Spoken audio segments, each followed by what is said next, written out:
नमस्ते साथियों, मैं सोनू आर्य। आप देख रहे थे मिशन आर्यवर्त और बोल हिंदुस्तान का साझा उपक्रम। हम निकले थे टिटोली गांव में। किसान आंदोलन की कवरेज बेहद लंबे समय से हम कर रहे थे।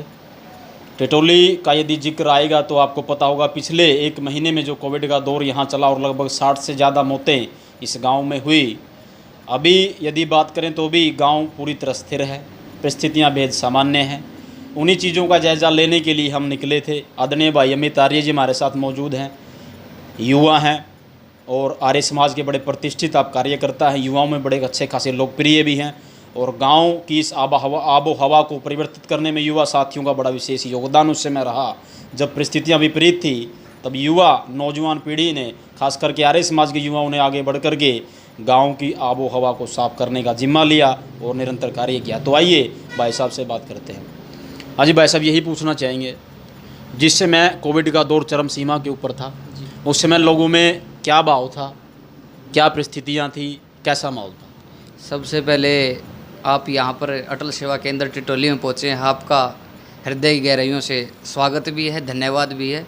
और आप बहुत अच्छा कार्य ये प्रचार के माध्यम से कर रहे हैं। और युवाओं को, मैंने अब पिछली बार भी वीडियो देख रहा था, वहाँ गाँव में आपने कुश्ती का और कबड्डी का खेलने की व्यवस्थाएं आपने कर रखी हैं, बड़ा अच्छा है। अभी बात मैं बता दूं कि कोविड सेंटर, जो कोविड गांव टिटोली में फैला हुआ था, मतलब कि सरकारें कुछ बता रही थी, गांव में माहौल इतना भयानक था कि लोग घर से नहीं निकल रहे थे। तो इसकी पहल की घर से निकलवाने की या घर में दवाइयाँ पहुँचाने की या ऑक्सीजन की, गाँव में आश्रम है स्वामी आर्य इंद्रवेश विद्यापीठ, वहाँ से एक नव युवक जो एक सन्यासी बने हमारे, मैं उनका भी हृदय गहराइयों से धन्यवाद करना चाहूँगा, स्वामी आदित्य वेश जी, और हमारे साथ में भाई रजनीश जी और मनीष जी। और मनीष जी तो सरकारी नौकरी होते हुए भी मतलब अपना सारा समय इस कार्य में लगा दिया। और स्वामी आदित्य वेश जी ने क्या किया, लगभग लगातार 1 महीना पूरे गाँव में यज्ञ की ज्योति जला दी गई। सुबह शाम घर में, गांव में जिसने भी धूनी देनी हो, यज्ञ तो प्रतिदिन ही चलता था। लगभग पूरे गांव को कैसे वो पॉजिटिव, मतलब बी पॉजिटिव, कोरोना पॉजिटिव नहीं, बी पॉजिटिव, अंदर से कैसे पॉजिटिव हो, जो उन्होंने अलग जगाई, मैं कहता हूँ किसी के बस की बात नहीं थी। प्रशासन भी अपने हाथ उठा चुका था। कोविड सेंटर वहाँ अगर आप देखोगे तो इसके इतने बदतर हालत थे कि मतलब क्या बताएं, कुछ भी नहीं। लेकिन आर्य समाज ने इसकी पहल की और मैं तो उस साधु का धन्यवाद करूंगा, स्वामी आदित्य वेश जी का, जिन्होंने बड़ी मेहनत से, पुरुषार्थ से दिन रात गांव के युवाओं को भी तैयार किया, उनको भी समझाया भाई ऐसे ये चीज़ें नहीं फैलती हैं, अपनी भी सेफ्टी करो, औरों को भी बचाओ।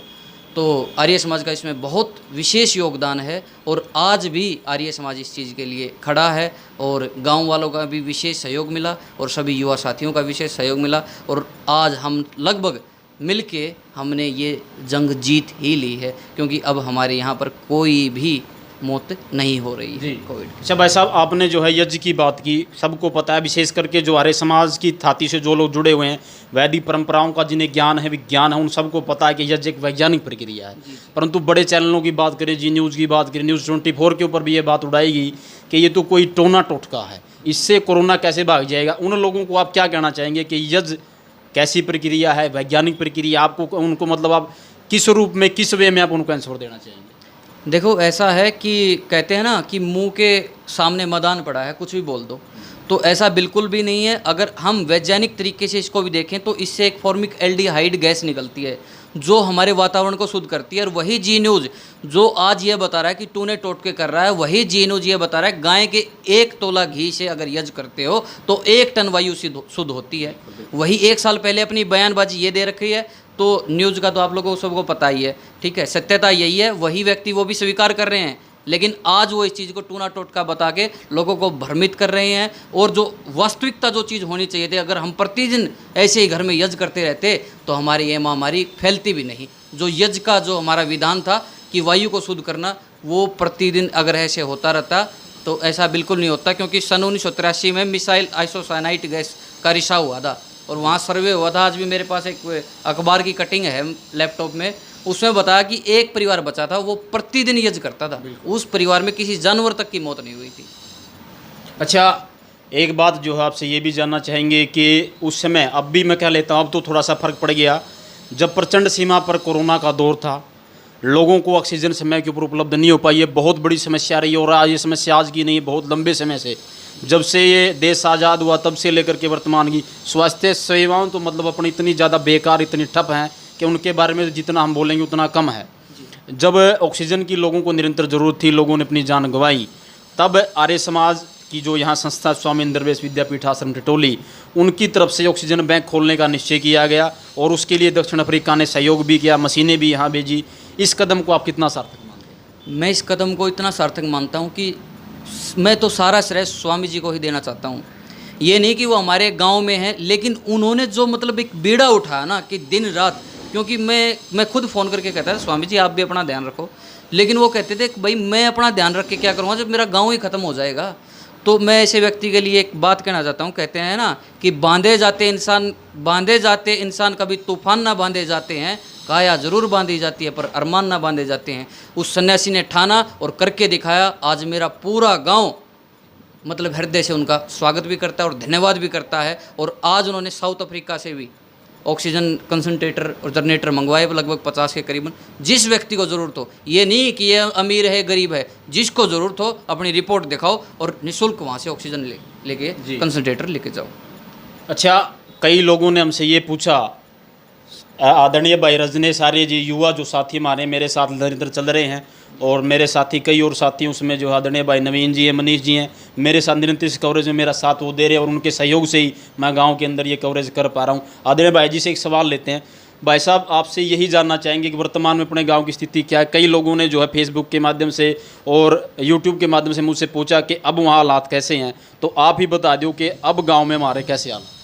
ऐसा सोनू भाई, अब गांव में बिल्कुल नॉर्मल चल रहा है, ना कोई डेथ हो रही। चलो एक आधी गांव की आबादी बहुत बड़ी है, एक आधी नॉर्मल डेथ हो रही है। कोई अब कोरोना हमारे गांव में बिल्कुल भी नहीं है। कोई एक आधा केस होगा तो बिल्कुल स्थिति नॉर्मल हो चुकी है गांव की। और लोगों ने ना मतलब कि जो यज्ञ हुआ ना, उससे लोग जो डरे बैठे थे, अंदर दुब के बैठे थे, उस यज्ञ ने लोगों को मोटिवेट किया। भाई ऐसे नहीं फैलता, ये नहीं कि आप घर में ही ऐसे दुब के बैठे रहो, कुछ खाओगे नहीं, पियोगे नहीं, डॉक्टर को दिखाओगे नहीं, तो ऐसे थोड़ी ठीक होगे। तो लोगों को यज्ञ के माध्यम से लोगों को ना एक पॉजिटिव थिंकिंग भी लाई और लोग मतलब समझ ले, अच्छा ऐसा नहीं हो सकता क्या। मतलब उनको बताया गया, जिसको ज़रूरत थी डॉक्टर के पास भी ले जाया गया। कोविड सेंटर, तो ये जो कोविड सेंटर अगर हमारे गांव में बना है तो स्वामी आदित्य वेश की उन्होंने यहाँ पर डीसी साहब आए थे, यहाँ पर स्पेशल बोला कि जी हमारे गांव में कोविड सेंटर होना चाहिए। जो भी बना, टूटा फूटा बना, वो भी आर्य समाज की विशेष सहयोग और योगदान से ही बना जी। तो साथियों, आदरणीय भाई अमित जी, आदरणीय भाई रजनेश जी, उनसे हम चर्चा कर रहे थे वर्तमान परिस्थितियों को लेकर के, और तस्वीर बेहद साफ है। युवा आगे आए, आर्य समाज के साधु सन्यासी आगे आए और उन्होंने बड़ा ज़बरदस्त प्रयास किया और इसी के कारण आज गांव पूरी तरह सेफ है। देखते रहिए बोल हिंदुस्तान। धन्यवाद आप सबका। साथियों, ज़्यादा से ज़्यादा वीडियो को लाइक करें, शेयर करें, कमेंट करें और चैनल को सब्सक्राइब करना ना भूलें। धन्यवाद।